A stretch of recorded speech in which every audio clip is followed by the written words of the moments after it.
कई सालों पहले किसी एक राज्य में एक राजा राज्य करता था। इस राजा को घोड़े पालने का बहुत शौक था।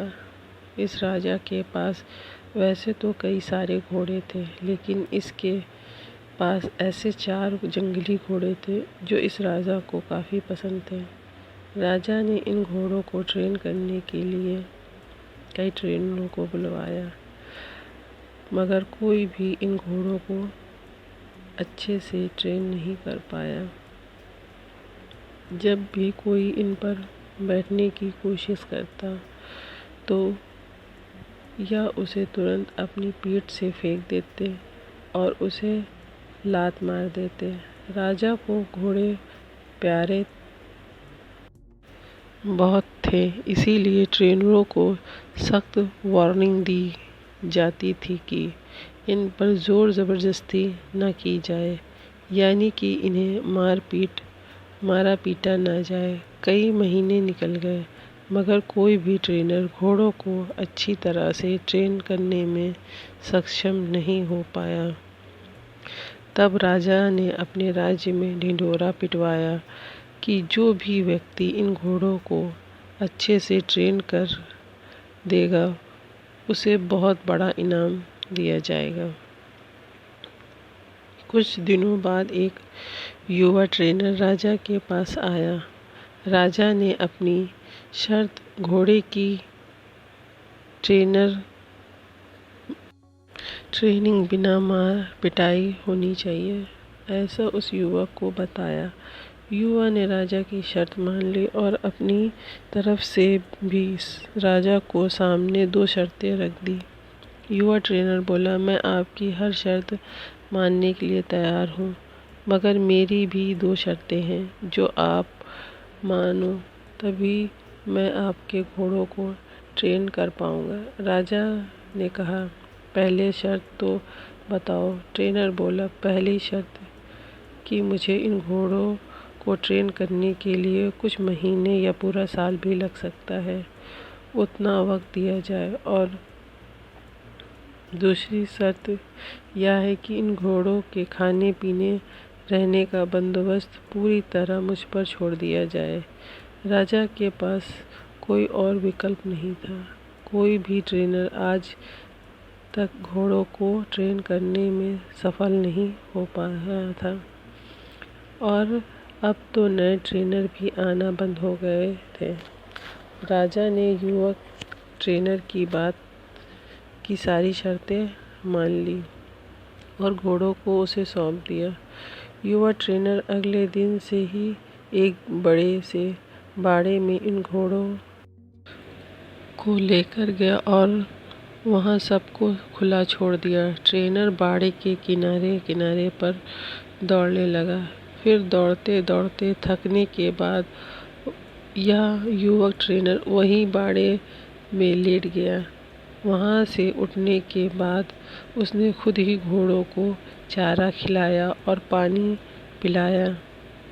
इन सब प्रक्रिया के दौरान उसने घोड़ों को नहीं बांधा। अगले दिन भी ट्रेनर ने वही सारा काम दोहराया जो उसने पहले दिन किया था। यह काम उसका नित्य क्रम बन गया। वह घोड़ों को बाड़े में खुला छोड़ देता, उन्हें घास चारा खिलाता और बाड़े के किनारे किनारे दौड़ता रहता। धीरे धीरे चारों घोड़े भी उसे ट्रेनर के पीछे पीछे दौड़ने शुरू कर दिया। घोड़ों को लगने लगा कि ट्रेनर उनका दोस्त है और उससे प्यार करता है। सारे घोड़े ट्रेनर के साथ साथ बहुत ही सहज महसूस करने लगे। कुछ महीने बीतने के बाद एक दिन राजा अपने घोड़ों की खबर लेने के लिए और यह देखने के लिए कि ट्रेनिंग कैसी चल रही है, बाड़े में आए।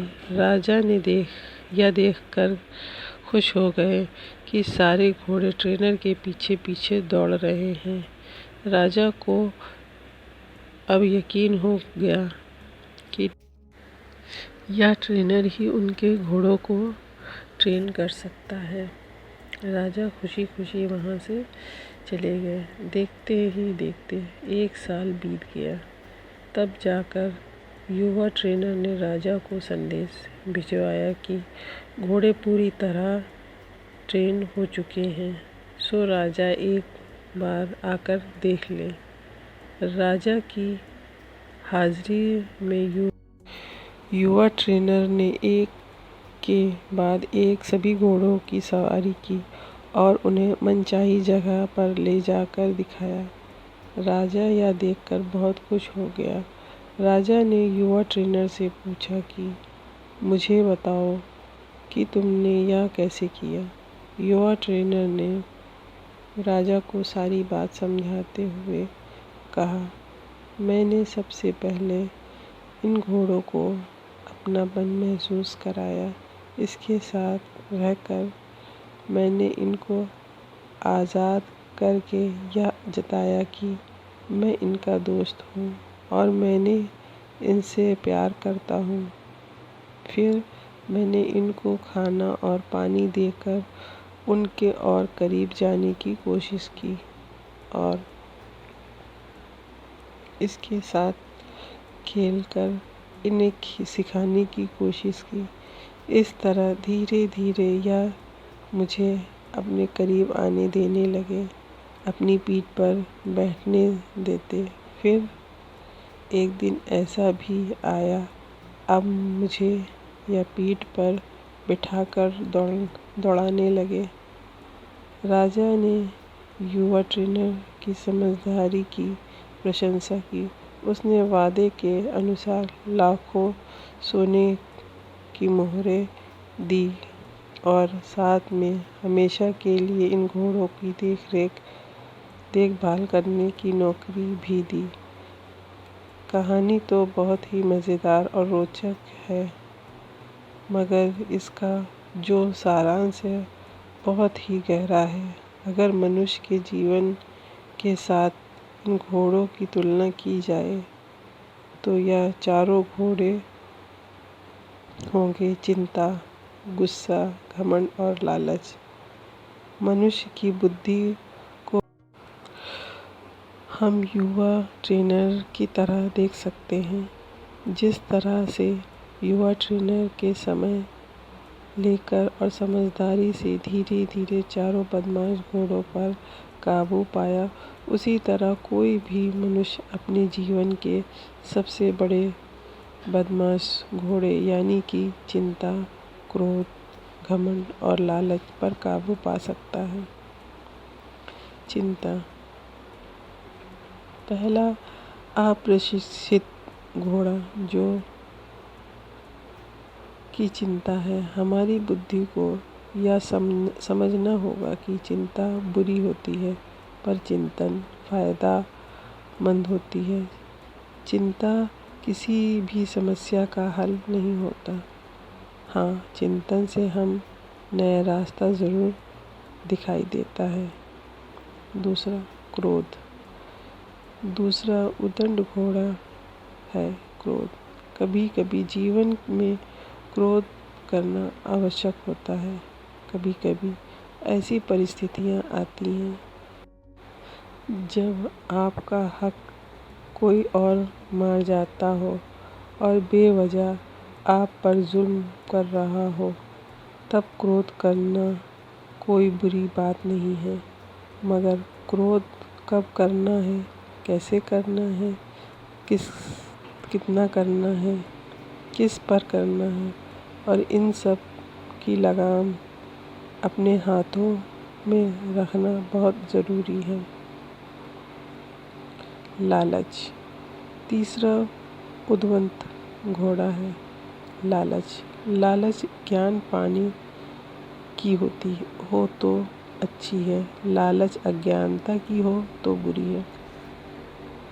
लालच धन मेहनत से प्राप्त करने की हो तो अच्छी है, लालच बिना मेहनत के गलत तरीके से धन प्राप्त करना की हो तो बुरी है। घमंड। चौथा और आखिरी उद्वंड घोड़ा घमंड। मैं यह काम कर सकता हूँ, इसे गर्व कहेंगे।